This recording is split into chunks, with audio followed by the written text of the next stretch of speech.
హ్మ్. గురువుగారు ఏదేని తెలిసి తెలియక కొన్ని తప్పులు చేస్తూ ఉంటారు. ఇప్పుడు మీరు చెప్పారు బొమ్మల కొలువులో ఇవి పెట్టొద్దు, ఇవి పెట్టాలి అని. అలాగే మనము ఏదైనా దానం చేసేటప్పుడు కూడా కొంతమంది తెలియక రకరకాలుగా దానం చేస్తూ ఉంటారు.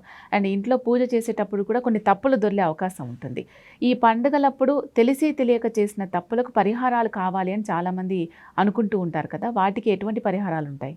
అంటే ఈ తెలిసి తెలియక చెటే తెలియక ముట్టుకున్నా, తెలిసి ముట్టుకున్నా నిప్పు నిప్పే అవును. కాలక మానదు. అవును. తెలిసైతే ఎవరు ముట్టుకోరు. కానీ హ్మ్. ఎవరు కూడా తెలిసి తప్పులు చేయరు. అవును. తెలియకుండా కొన్ని సందర్భాలు జరుగుతాయి. అయితే ఈ భోగి, సంక్రాంతి ఈ సందర్భంగా ముఖ్యంగా మనస్సుని అదుపులో పెట్టుకొని దాంపత్య జీవితానికి దూరంగా ఉండాలమ్మా. హ్మ్. ఇక తరువాత ప్రధానంగా ఈ సంబంధించినటువంటి మద్యపానము, ధూమపానము, మాంసాహార భోజనం. ఎందుకంటే మకర సంక్రమణం చేసిన రోజున ఇటువంటి చిచోరా పనులు గనక చేసినట్లయితే ఆ వ్యక్తికి అభివృద్ధి అనేటువంటిది ఉండదు. ఇది చాలామందిని దగ్గర నుంచి చూస్తున్నాను. అందుకనే ఈ రోజున మన జిహ్వా చాఫల్యం అనేటువంటిది ఉంటుంది.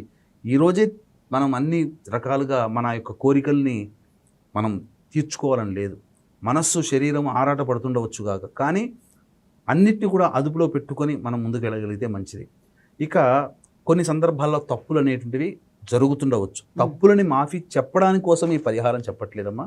ఏదైనా కానీ మనము తప్పిదము మన ప్రయత్నం కాకుండా మనకు తెలియకుండా ఒక నడుస్తున్నప్పుడు ఒక చీమను తొక్కినా ఆ చీమ మరణించినా దోషమే. మనం అకారణంగా ఎవరినైనా ఒక దూషించినా ఆ మాట ఆ సందర్భంగా ఎవరినైనా మనసును బాధ పెట్టినా ఆ దోషమే. ఇట్లాంటి దోషాలకి పరిహారం చెప్పింది. తెలిసి మనస్సు కల్మషం చేసుకొని శరీరాన్ని పతనం చేసుకునేటువంటి ధూమపానము, మద్యపానము, మాంసాహార భోజనము, మైథునము దాంపత్య జీవితానికి ఖచ్చితంగా దూరంగా ఉండాలి. దానికి ఎటువంటి పరిహారం లేదు.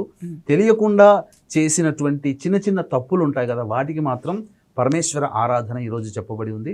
ఈ రోజున సంక్రాంతి రోజున, కనుమ రోజునైనా కానీ పరమేశ్వరుని యొక్క ఆరాధన చేయడం చాలా విశిష్టత. అంతేకాకుండా ఈ ఆదివారము అమావాస్య కలిసి వస్తుంది 18వ తారీఖు రోజున.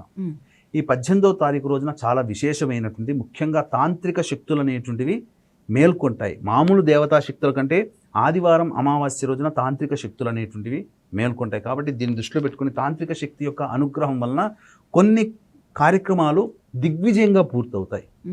కాబట్టి దీన్ని దృష్టిలో పెట్టుకునే మన పీఠమాధ్వర్యంలో ఆదివారం అమావాస్య సందర్భంగా 18వ తారీఖు రోజున ప్రదోషకాలం అయిన తరువాత అనగా సాయంత్రం 7 గంటలకి ఈ దశమహావిద్యలకు సంబంధించినటువంటి రాజశ్యామల, బగలాముఖి, వారాహి ఈ యొక్క ప్రత్యంగిర దేవతల యొక్క హోమాది కార్యక్రమం, అలాగే మేష, మిథున, కర్కాటక, సింహ, కన్య, వృశ్చిక, ధనస్సు, కుంభమీన రాశిలో జన్మించిన వారికి శని దోషము, శని బాధలు ఉంటాయి. కాబట్టి ఈ సమస్యలకి శనీశ్వర హోమము, కాలభైరవ హోమం అనేటువంటిది జరిపించడం జరుగుతుంది. 18వ తారీఖు రోజు సాయంత్రం 5 గంటల లోపల మీ గోత్రనామాదులు కనిపించే స్క్రీన్ నెంబర్కి కాంటాక్ట్ చేసి నమోదు చేసుకోవచ్చు.